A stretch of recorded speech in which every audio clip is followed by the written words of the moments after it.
So, my topic today is about generous giving. Generous giving. Ito yung kusang pagbibigay natin. Not only money, talent, or possession. It talks about generosity. Bukas ang ating palad sa pagbibigay. Amen?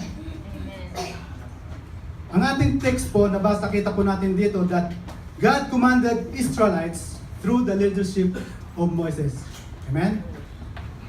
To construct a tabernacle in the camp. Gagawa sila ng templo sa loob ng kampo. So, everyone who was willing and whose heart moved came and brought offerings to the Lord for the work of the tent. Kung mapapansin po natin dito, whose heart is willing, sabi niya. Everyone who was willing. So, ibig sabihin po, ito po yung mga, hindi lahat tumulong sa pagpapagawa ng tabernakulo ng Panginoon. Sinong tumulong? Yung mga willing, yung may kusang pagbibigay.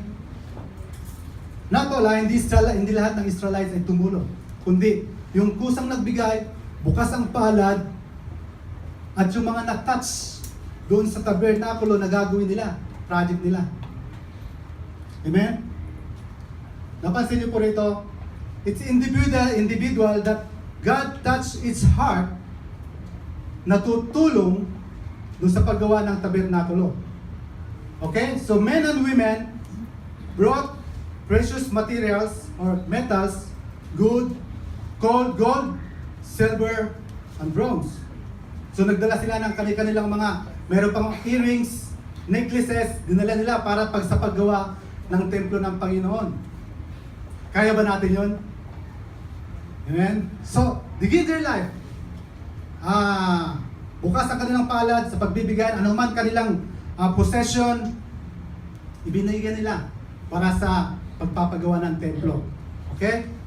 So, women who were gifted talents, yung mga women na gifted sila sa kanilang, siguro yung Spaniard dito na binanggit is about yung paghahabi o yung paggawa ng tela, something na ganon. So, sila tumulong. Yung may mga talent, skill, ibig sabihin, lahat sila siguro may skill, but only those heart was touched by God. Sila lang yung may gustong tumulong, kusang loob na pagtulong nila sa paggawa ng templo. Okay? So also the leaders, Israelites, give spice, oil, and valuable stone. Kahit na yung mga leaders nila ay nagbigay ng bawat kanilang mga kaloob paggawa ng templo. So, kung nakita po natin dito, there's an extreme account of the generous contribution that were offered for the tabernacle. Notice po rito that there are participation voluntarily. Nagbigay sila ng voluntaryo na nanggagaling sa kanila. Through their heart. Voluntarily. Hindi sila pinersa, ikaw gawin mo to, ikaw magbigay ka nito, ikaw 10%, magbigay ka rito, yung ari-aran mo. Hindi. Ang ginawa po niyang ng bawat isa ay voluntarily tumulong sila sa pagpapagawa ng tabernacle. Okay? So our study today is about doing more generosity to our life. Yung pagbibigay natin sa Panginoon, kung paano tayo magbigay sa Panginoon. Na bukas ang palad natin na hindi mo isipin na kung anong balik na ibibigay mo, magbibigay ako nito. Lord, tanda mo Lord, magbibigay ako nito. Balik dito Lord ha. So isipin po natin mga kapatid, kung tayo nagbibigay sa Diyos, not only money, okay? Yung talent natin, yung time natin, sa pagbigay natin sa Lord, all these things na ibibigay natin sa Diyos ay mapapuri natin siya. Hindi yung nagdadalawang isip tayo na pupunta ba ako, hindi, pupunta ba ako, hindi. Marami na sila doon. Exig na ako pupunta. Yung time natin ba? Para sa Lord. Okay? So generous giving. The Bible has a lot to say about giving.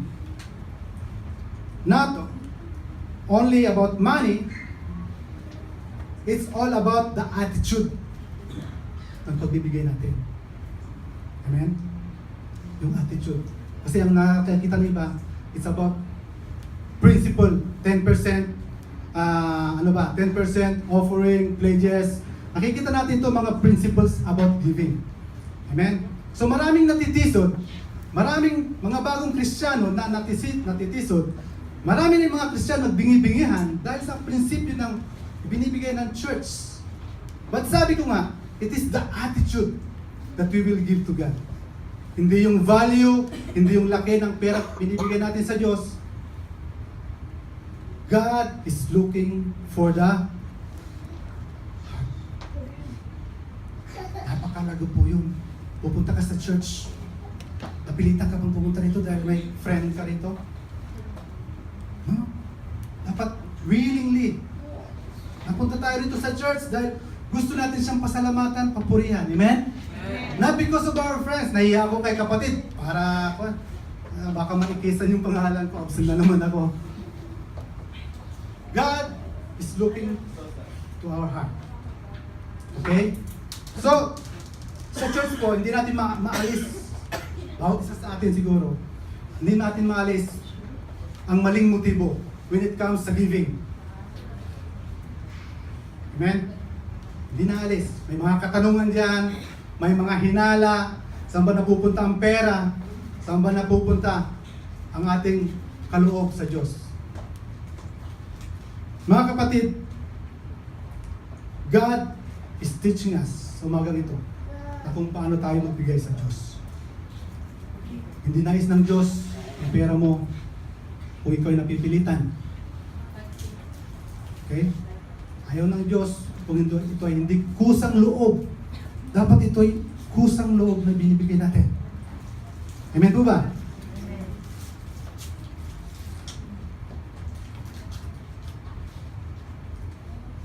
It's all about the attitude. It's not about the wallet. It is start from the heart. Nagsisimula yan. Kasi nagkakaroon ng mga issue dahil mali ang motibo ng tao sa pagbibigay. Kine-question natin lahat. Kine-question natin ang mga leaders dahil mali ang ating motibo. Amen?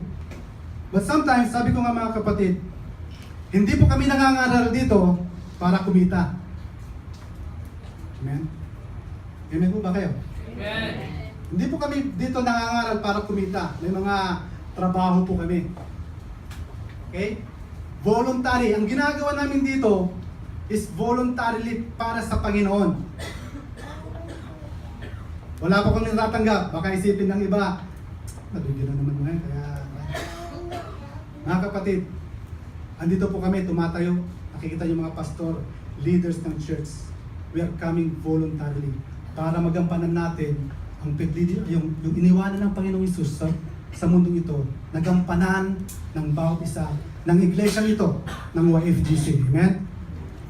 So, dalisay po ang layunin ng iglesia ito. Okay?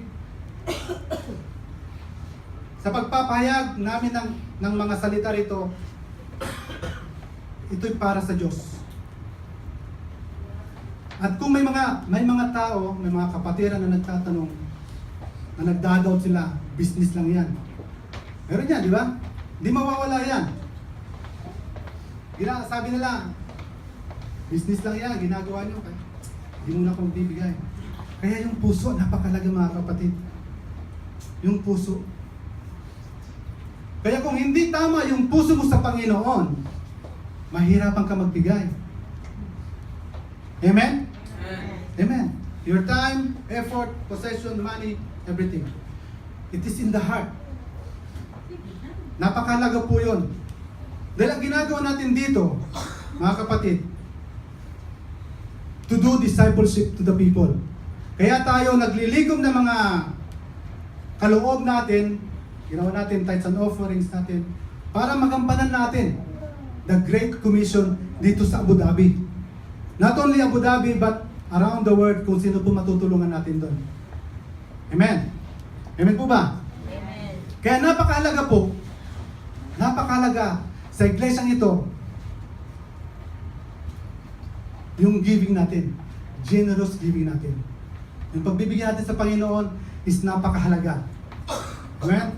The genuineness of our worship is expressed by the generosity of our financial giving.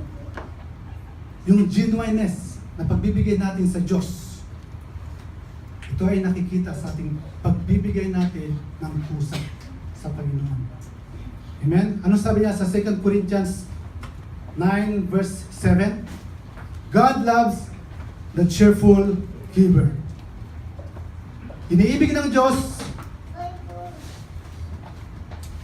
ang kusang nagkakaloob. Iniibig ng Diyos. God loves a cheerful giver. Yung kusa natin, iniibig tayo ng Diyos kung totoo yung pagbibigay natin sa Panginoon. Amen? Bukas palad na tayo nagbibigay sa simbahang ito.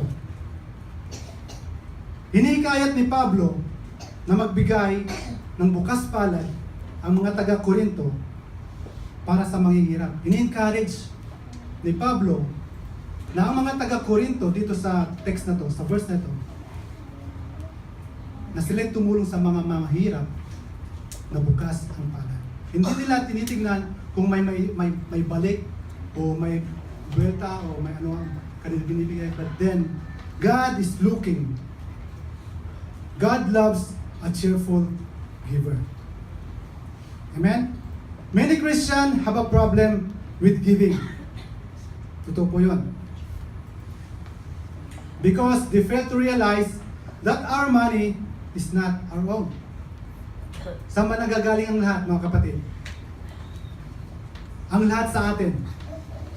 All that we have, nakanta kanina, all that we have, all that we are, in God's, comes from God. Ito'y nanggagaling lahat sa Panginoon. We are temporary possessors, sabi niya. Temporary lang ito binigay sa atin ng Diyos. Kung ito'y binigay sa atin ng Diyos, anong dapat natin gawin? Ano ang dapat natin gawin kung ito'y galing sa Diyos? At ito'y sa Kanya. Napakalago po na kung tayo po ay nagbibigay at alam natin na ang pera o ang possession natin is from God, alam mo, ay balik ang sa Diyos. Amen po ba? Amen po ba? Kaya blessed po ang bawat isa sa atin. I know, matapos ang isang taon natin, that some of us here, blessed by God. Amen? Nagkaroon ng trabaho. Yung mga pinag-pray natin na walang trabaho. At yung mga may karamdaman, pinagaling ng Panginoon. That came from God. Amen? Pinagpalang kapatid, may sasakyan na. Amen? Hallelujah. Praise the Lord. Yes. Ito galing sa Diyos. Wala po tayong pagmamalaki dahil sabi nga kinakailangan natin ibalik sa Kanya kung ano yung nararapat sa Kanya. And especially, yung pagbibigay natin voluntarily. Hindi tayo napipilitan. Amen po ba? Yan ang hinahanap ng Diyos sa atin. Yung hindi na tayo napipilitan na magbigay. At sabi nga rito sa Psalms 24, sabi sa Psalms 24 verse 1, the earth is the Lord and everything in it. Ang lahat ay sa Diyos. Amen? Everything in it, lahat ay galing sa Kanya. Sa 1 Chronicles 29:14, sabi niya rito, David said, everything comes from you. Ina-acknowledge ni David na everything comes from you. Amen? Lahat. Asawa natin, pamilya natin, trabaho natin, lahat ay binigay ng Diyos. Wala tayong inaangkin, wala tayong dapat na angkinin, dahil ang lahat ay sa Diyos. Ang buhay mo ay galing sa Diyos. Amen? Amen. Amen. So ano po yung dapat natin i-respond sa ating Diyos? Anong dapat natin ibalik sa Kanya? Ang trabaho natin, ibinigay niya. Amen? Amen? Ang sweldo natin natatanggap sa Kanya, it's from God. Walang question dyan, dahil biblical po yan. Sabi ng Panginoon, ang buhay natin binigay niya. Ang buhay natin is from God, so kinakailangan natin, ibigay natin ang best para sa Kanya. Amen? So, what are the benefits to those who give generously? Ano po yung mga benepisyo na makukuha natin sa mga tao nagbibigay ng kusa? Nagbibigay ng bukas ng palad. Ano yung mga favor na dumating sa buhay natin? Okay? So number 1, giving to God helps you to overcome financial fear. Giving to God helps you overcome financial fear. Ito po yung napakahirap. Totoo po yun. In reality po, karamihan dito, takot mawala ng pera. Amen? Ayun pa kayo? Sa atin dito, lahat tayo rito, takot tayo mawalan ng pera sa wallet. Yes, that's reality. Okay? Siyempre naman, pastor, pambayad ko ng bahay, monthly bills ko, di ba? Yung future ng mga anak ko. So, ano ba dapat kong gawin? Kaya sabi ko nga, ano ba yung attitude ng heart mo sa pagbibigay? Kung i-question mo ang Lord, nasabi nga natin, everything in us is come from God. Okay? Ba't ka mag-worry? Maraming mga financial analyst nagsasabi, dapat itong gawin mo, magbukod ka 20% para sa future mo, maglagay ka ng para sa future mo, bayaran mo, condominium mo dyan, bayaran dyan. So, maraming mga dapat na i-consider when it comes sa pera. Okay? But titignan po natin ang prinsipyo ng Panginoon that we should overcome the financial fear. May mga takot tayo when it comes sa pera. Okay? So, how do we overcome this fear? Paano natin malulutas ang ganitong takot sa buhay natin na mamaya wala na akong pera, pagka binigay ko wala na akong pang grocery? Alam mga kapatid, kung unahin mo ang Diyos sa buhay mo, hindi ka magkukulang. Hindi ka magkukulang. Amen? Dahil sabi niya sa Philippians 4:19, basahin po natin. My God shall supply all your need according to His riches in glory by Christ Jesus. Isusupply na po ng Panginoon ang lahat ng ating pangangailangan. Sa Luke 6 verse 38, give and it will be given to you. A good measure, pressed down, shaken together, and running over, will be poured out into your lap, for with the measure you use, it will be measured to you. So kung tayo nagbibigay, mga kapatid, with a good heart, good spirit with God, hindi po tayo papabayaan ng Panginoon. Hindi tayo papabayaan ng Panginoon. Kasi pagka nagbibigay po tayo at merong, sabi nga hindi maluwag sa loob natin pagbibigay, God will not credit. Hindi ko consider ng Lord kung ito'y napipilitan lamang. Amen? So kinakailangan ito ay kusang loob na ibinibigay po natin. Na how do we overcome this fear? By becoming a giver. Pagbibigay po natin. Kinakailangan na makita po natin sa puso natin ng tunay na pagbibigay. At alam niyo po, it is by faith. Pagka nagbigay ka, Lord, kailangan ko pang tuition ng anak ko next month. But then, this is for you. This is your portion. It is by faith, mga kapatid. And this faith will move mountain. Kinakailangan na panghawakan mo ang salita ng Diyos. And this faith, magkakaroon ng supernatural sa buhay mo na kung saan sabi niya, siksik, liglig at umaapaw pagka ito'y bumalik sa iyo.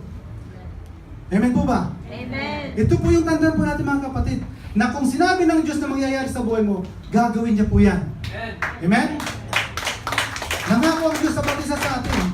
Especially tayo mga anak ng Diyos. Hindi niya tayo papabayaan. Tayo lang talaga ang nagkukulang. Hinahayaan ng Lord, alam niyo mga kapatid, dumating ang problema, trials, pagsubok sa buhay natin. Bakit? Napakalaga po sa Diyos, hindi niya tinitignan ang sitwasyon sa buhay mo. Ang tinitignan niya yung karakter mo. Yung ugali mo. Kaya dumadaan ang mga pagsubok na yan, dahil nais ng Diyos, mabago ka. Dahil dadaling ka niya sa langit eh, di ba? Amen po ba? Dadaling ka sa langit. Ngayon po, naniniwala ba kayo kung pumunta kayo sa langit, may mga kasakiman pa, may unlovable pa dyan sa buhay natin, may mga, ano ba, mga kapatid, tayo papunta roon. God making us holy. Ginagawa tayong banal, righteous, lovable, para karapat dapat tayong papunta ng langit. Amen?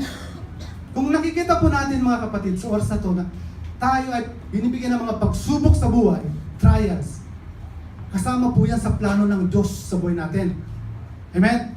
To refine us, to purify us.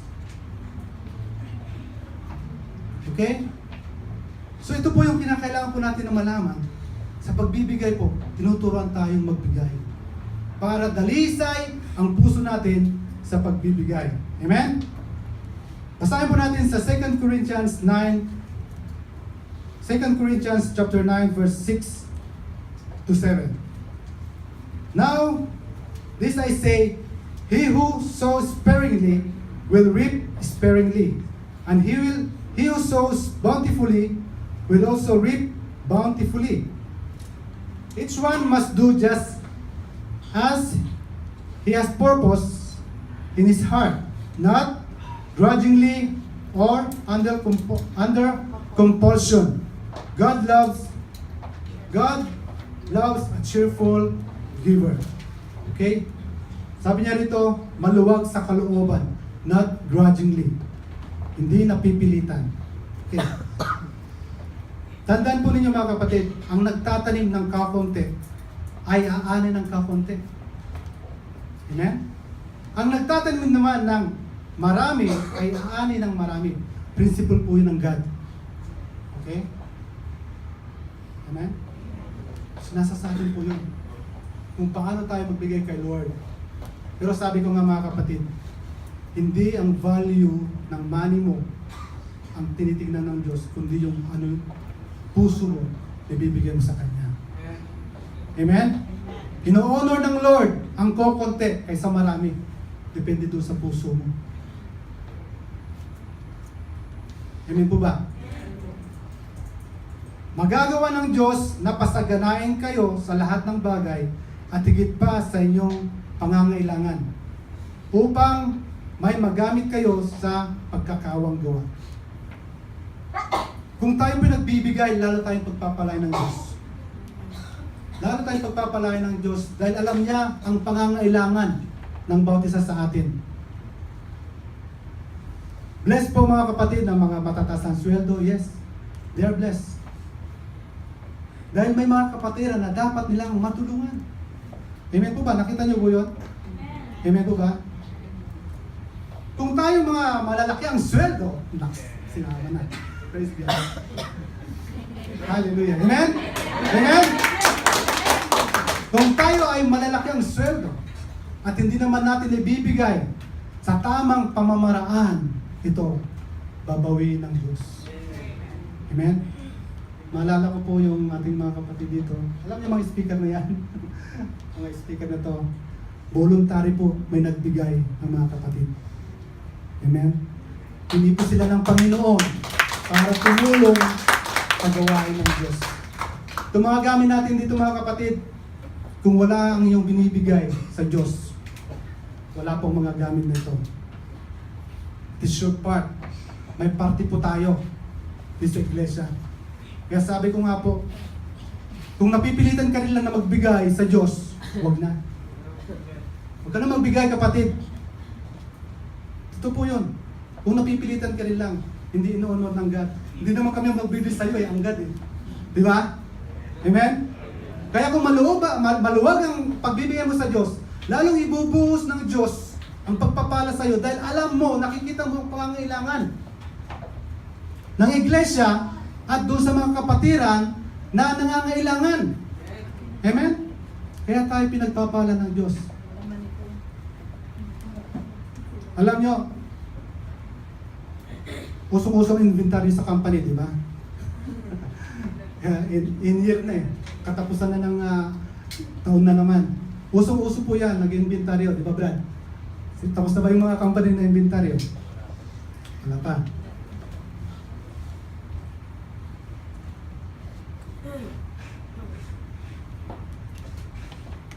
Tayo mga Kristiyano, kinakailangan din na ma-inventaryo natin yung puso natin. Amen? Magkano na inibigay ko sa Lord? Kinakailangan check din natin kung yung utos ng Diyos ay nasusunod ba natin. Amen?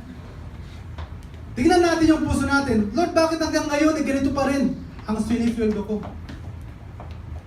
Lord, bakit hanggang ngayon wala pang dumarating na bonus? Alam niyo mga kapatid, gising ang Diyos. Buhay ang Diyos natin. Kung tama, sabi ko nga, kung tama yung puso natin, bukas ang palad natin sa pagbibigay, gaya dun sa sinabi natin, dun sa text natin, na ang mga Israelita na ginamit ng Panginoon, sila yung kusa, their willingness, good spirit, ang binigyan nila para patayuin ang kanilang tabernakulo.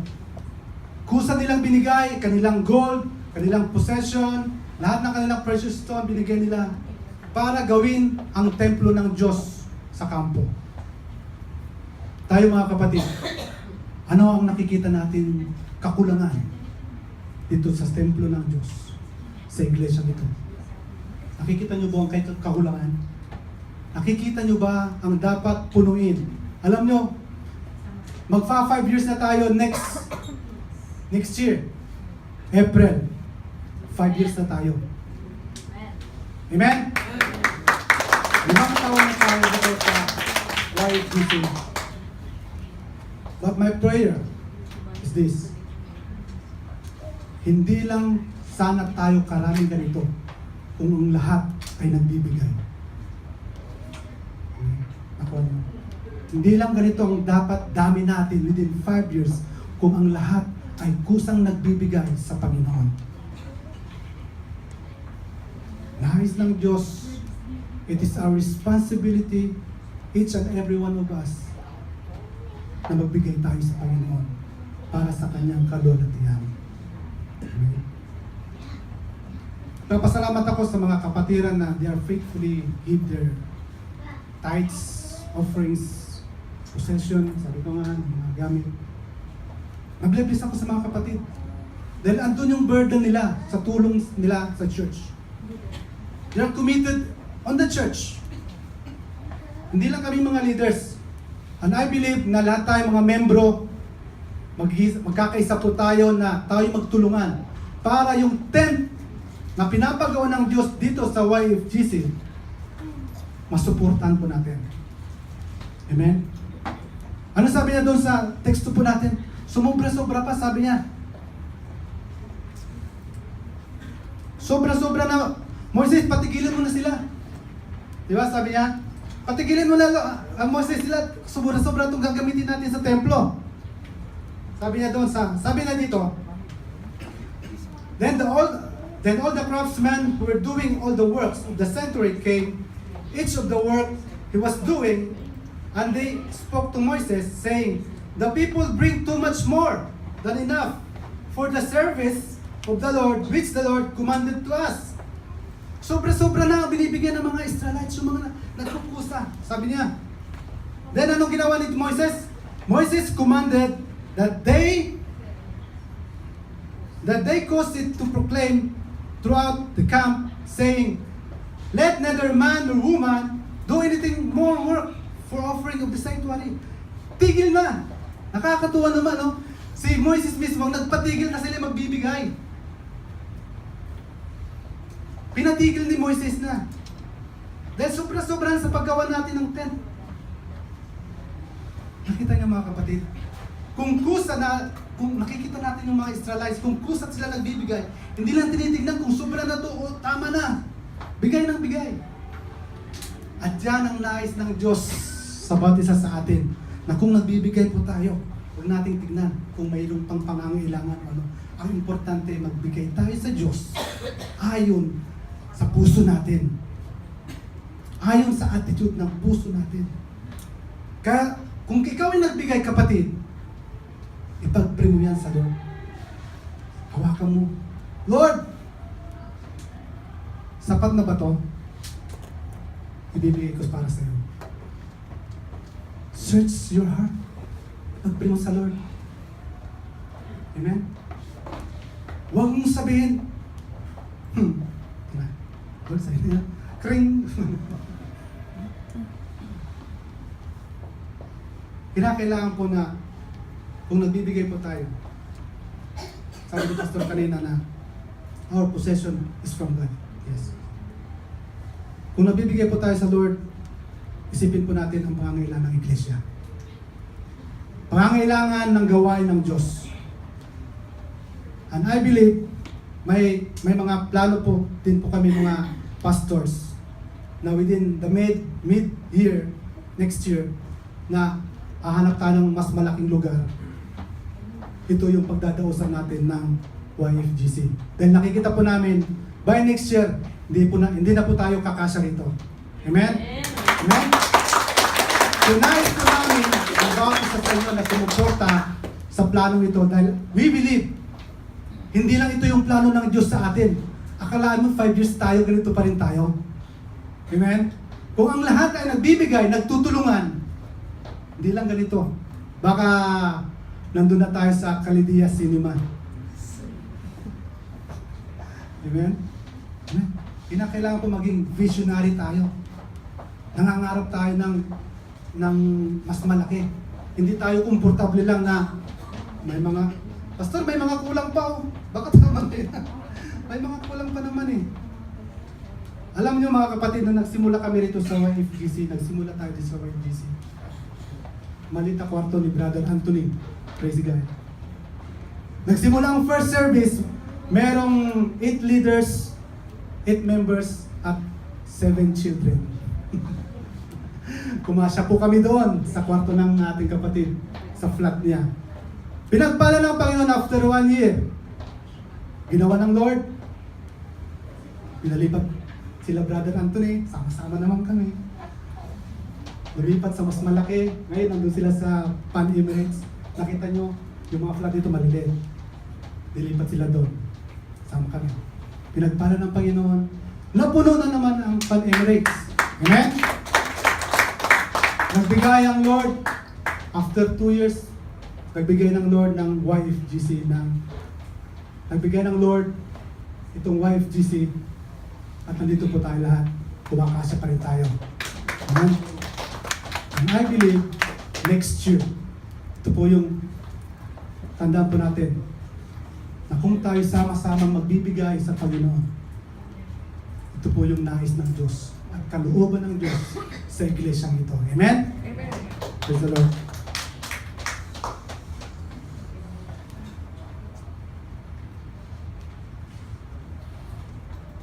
Number 2, giving to God allows you to fight materialism. Giving to God allows you to fight materialism.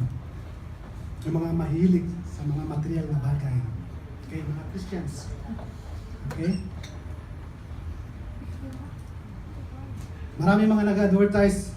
Buksan mo lang yung computer mo, puro advertising na yan. Tak, tak, tak, tak. Sale, sale dito, sale. If you want to earn money, nandiyan lahat. Kaya napansin po ninyo, kailangan mo to. Kailangan mo ito. Ito. Kailangan mo yan. Matalang mga kapatid, ang katapayan mo sa Diyos, you are a Christian. Okay? Pinili ka ng Diyos. Kinakailangan mo, alamin mo kung anong kinakatayan mo bilang anak ng Diyos. Okay? When you give our finances over to God, we know that we can be content in Him. Magiging kontento ka kung ikaw ay nagbibigay sa Diyos. Amen po ba? Di mo na kailangan yan. Di mo na kailangan yan. Magiging kakontento mo na lang kung ikaw ay nagbibigay sa Diyos at nakakatulong ka sa gawain ng Panginoon. Yun ang puso ng isang tunay na Kristiyano. Amen? And we will trust God to supply all our need. Alam naman natin, ibibigay ng Diyos yan ang pangangailangan natin. Tuition ng anak natin, pambayad ng flat, lahat yan, mga bills natin, susupply ng Lord yan lahat. Tatanggalin niya sa atin yung mga bagay na hindi natin pangangailangan. Dahil kung alam mo mga kapatid, ang pera na binibigay mo sa gawain ng Diyos, pagpapalain ng Panginoon. Sabi niya sa 1 Timothy 6:10-11, the love of money is the root of all kinds of evil. Some people eager for money have wandered from their faith and pierced themselves with many griefs. Okay? Love of money. Hindi po masama maraming pera. Amen? Hindi masama ang maraming pera. Blessing nga yan eh. Marami kang pera eh. But God here is talking about when you love the money, okay?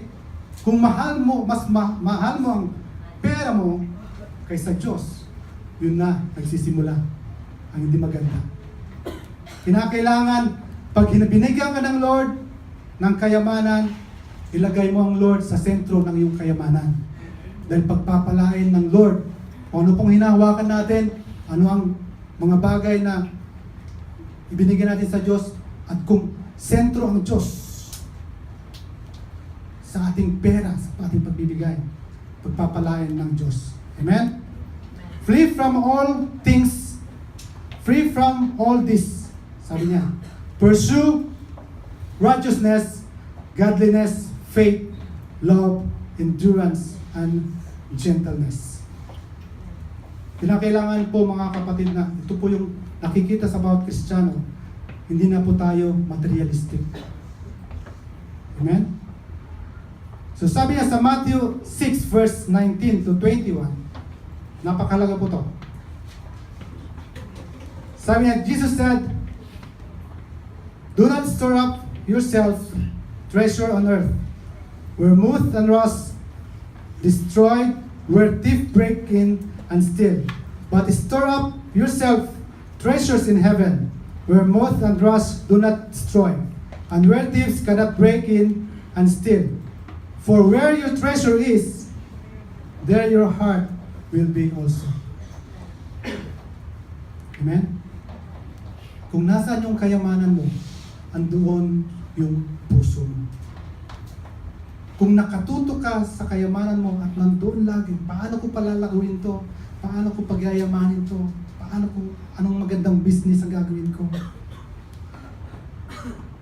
Andun lagi, nakatutok lagi yung isip mo, yung puso mo sa mga bagay na yan, mga kapatid. Kinakailangan po na ma-check natin. Kaya sabi nga, evaluate yourself. Ma-evaluate po natin ang ating puso. Araw-araw sa buhay po natin.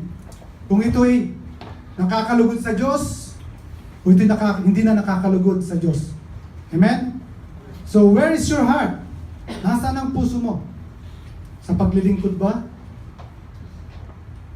O sa mga kayamanan sa mundong ito? I-check po natin ang ating sarili. Number 3, giving to God allows you to experience more joy and breakthroughs.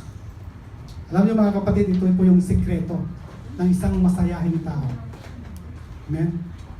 Ito po yung sikreto ng masayahing tao. Giving is intended to be joy. Itong sikreto, intended ng Lord para sa bawat isa sa atin. Na kung tayo nagbibigay sa Diyos, andun yung kagalakan natin. Walang makakaagaw nito. Tayo lang ang makakaranas nito. Amen? Dahil intended nga ng Lord to eh. Dinesign ang giving, pagbibigay, para magkaroon ka ng joy. Kasi pagka hindi ka nagbibigay sa Diyos, wala yung joy, puro kasakiman, greedy ang nandun sa puso mo. Amen po ba? So kinakailangan po makita po natin yung pagbibigay natin kusang loob sa Panginoon. Para maranasan natin ang joy at yung mga blessings na ating natatanggap. Amen? Blessings dahil alam mo na, pagka nagbigay ka kay Lord, alam ng Lord yan. He will supply your need. Nakakalungkot lamang mga kapatid. Sometimes, in that case, in the church today, na hindi nila nararanasan yung joy sa puso nila. Amen? Nakakalungkot sa mga kapatiran na nawawala yung joy, peace sa puso nila. Dahil may kakulangan sa kanilang pagbibigay sa Diyos. Sabi ko nga, hindi lang pera usapin natin dito, kundi maging sa time natin sa Lord, devotion natin, prayer natin, reading Bible natin, ibigay natin sa Diyos yan. Ibigay natin sa Diyos yan. Possession natin, mga kayamanan natin, ibigay natin sa Diyos yan. Dahil kung binibigay natin lahat sa Diyos, andun yung Diyos, andun yung ang joy sa puso natin, kagalakan, araw-araw sa buhay natin. Hindi ka nag-aalala dahil meron kang Diyos na buhay. Amen? Amen. Amen. Alam mo na, ang Lord ay magbibigay, susuklan niya to. Pagpapalaan niya to. Yan pong pangawakan natin, mga kapatid.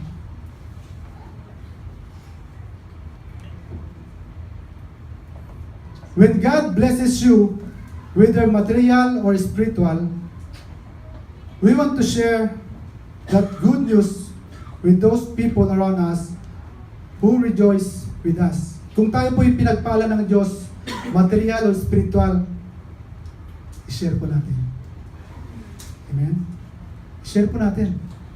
Dahil, kung ikaw nagagalak, at i-share mo yung blessing, pati siya magagalak. Amen po ba? Amen. Amen?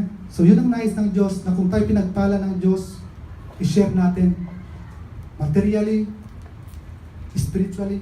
Lord, mga kapatid, pinagpala ko ng Panginoon. Kaya may mga testimony po tayo eh. Amen? Ang mga testimony na yan, na-encourage ang bawat isa. Ikaw, na-bless ka na.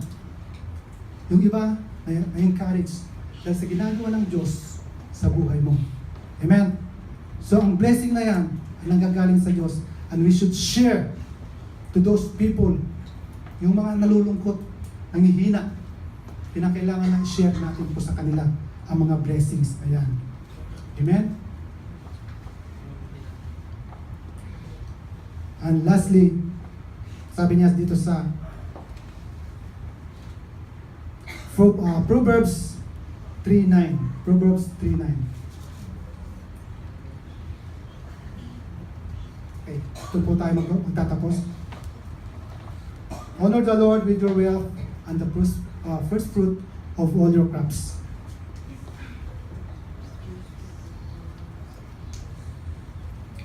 Ang Old Testament po ay nagbigay ng kalakaran o principle patungkol sa giving.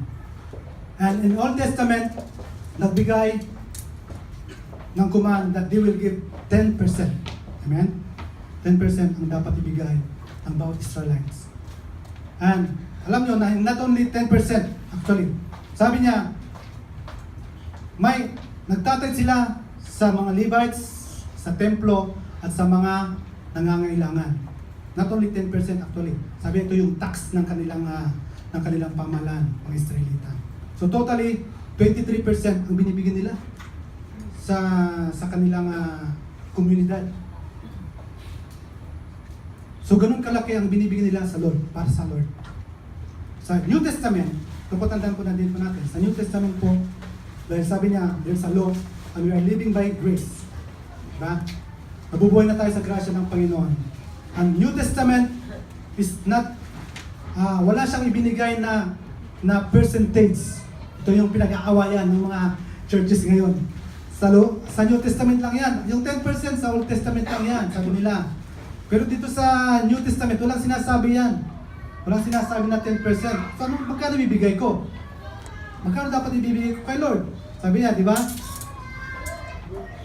So, tingnan po natin dito sa 1 Corinthians 16. 1 Corinthians 16 verse 2.